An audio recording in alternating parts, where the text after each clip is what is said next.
കടന്നിറങ്ങാനല്ലേ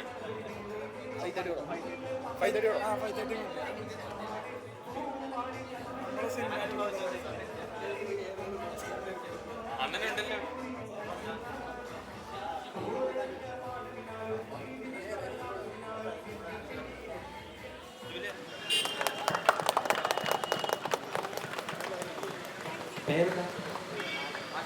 ആഷിക്കാണ് ഈ സമ്മാനം നൽകിയിരിക്കുന്നത്. ആഷിക്കിന് ഇവിടുന്ന് നേരത്തെ സമ്മാനം കിട്ടിയിരുന്നോ? ഇല്ലല്ലേ?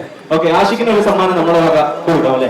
ആഷിക്ക് അത്രയും കഷ്ടപ്പെട്ട ഒരു ചിത്രം വരച്ചിട്ടുണ്ടെങ്കിൽ ആഷിക്കിന് തീർച്ചയായിട്ടും സെനിയുടെ കയ്യിൽ നിന്ന് ഒരു സമ്മാനം തിരിച്ചു കൊടുക്കാം. നല്ലൊരു കൈ ആഷിക്കിന് നൽകാം.